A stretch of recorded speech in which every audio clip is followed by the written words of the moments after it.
You aren't actually exhausted from working hard. You are exhausted from the crushing weight of performing a version of yourself that doesn't exist. It is not a coincidence that this specific audio reached your screen today. Your mind has a habit of looking for what it silently needs. We spend our entire lives running away from the quiet rooms of our own minds, filling the silence with noise, notifications, and the expectations of a world that profits from our distraction. But right now, let the noise fade. You are here because the person you have been pretending to be is exhausted. The mask is slipping, not because you are failing, but because your true self is finally tired of being hidden. This is not a crisis. It is an invitation. An awakening is not an addition of something new. It is the violent, beautiful subtraction of everything that isn't truly you.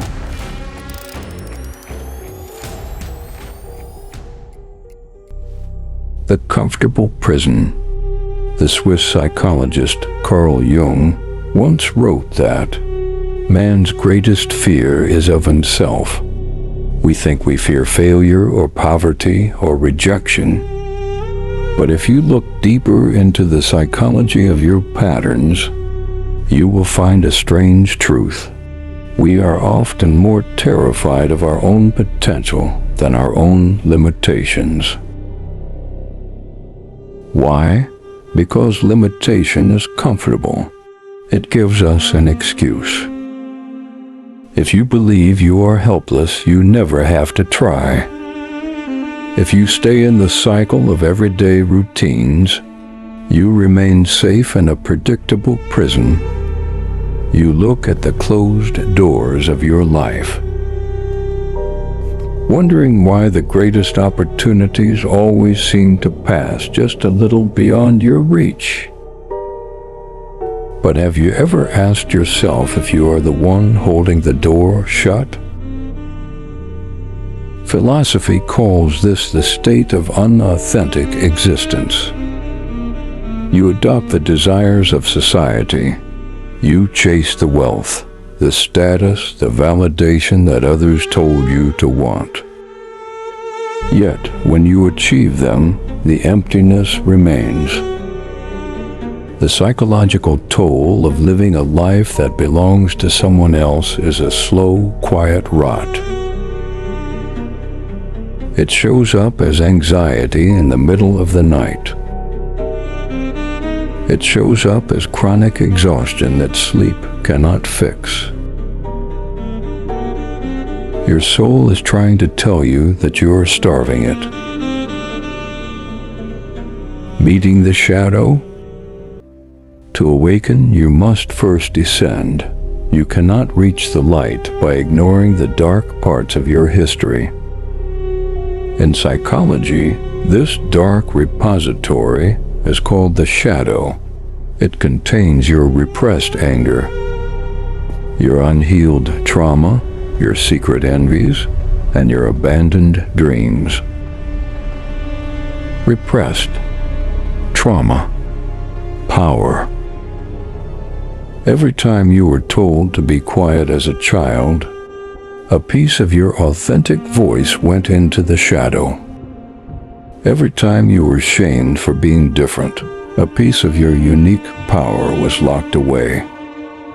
You think you buried these things, but things buried alive do not die. They mutate. They project outward. They cause you to sabotage your relationships, your health, and your peace. Friedrich Nietzsche spoke of the need to look into the abyss. He warned that if you look long enough, The abyss looks back into you. True internal awakening requires you to sit with that abyss. It demands that you stop blaming your past, stop blaming your environment, and look directly at your shadow. You must ask it, what do you want from me? Why are you hurting? Only when you integrate your shadow do you regain your full vitality. A harmless person is not a good person. A disciplined, powerful person who understands their depth is where true wisdom begins. The illusion of separation. As you begin to look inward, the illusions of the external world start to shatter. The primary illusion is separation. The belief that you are an isolated fragment fighting against the universe. Eastern philosophy has taught for thousands of years that the boundary between self and other is a construction of the ego. The ego wants to protect you, so it tells you that you are alone, that you must defend yourself, that you must conquer. But this separation creates a permanent undercurrent of fear. When you realize that your consciousness is intimately woven into the fabric of everything around you, the fear dissolves. Think about it. The air you breathe right now was once part of an ancient ocean, an ancient tree, a star that collapsed billions of years ago. You are not a visitor to this universe. You are an expression of it. When your internal eyes open to this truth, you stop trying to control life. Instead, you allow life to move through you. Your decisions shift from desperation to alignment. The price of freedom. But let us be completely honest. Awakening comes at a steep price. The price of your new life is your old one. Comfort, validation, old identity. When you begin to respect your own boundaries, certain people will get angry. Those who benefited from your lack of boundaries will call you selfish. When you drop your distractions to seek depth, your old friend groups might feel distant. You will experience a period of intense loneliness.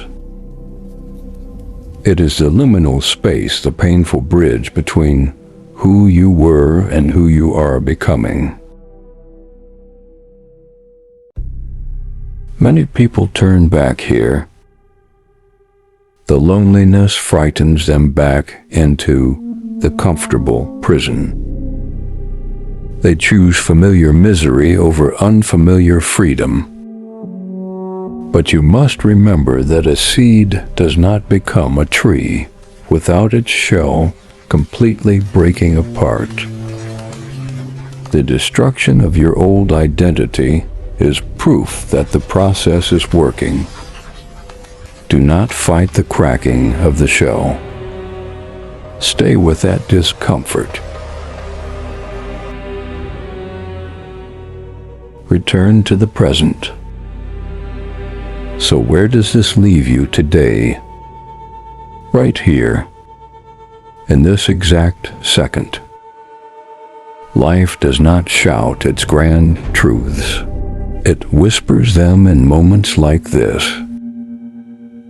The internal awakening is not a destination you reach next year or after reading 100 books. It is the conscious decision to inhabit the present moment fully. Stay with that. Stop waiting for a future version of yourself to save you. Stop waiting for the perfect circumstances to begin your art, your healing, or your life. The door you keep passing is already unlocked. It always has been. You just had to stop looking for the key outside of yourself. Take a breath. Step through. And stay with that. Subscribe.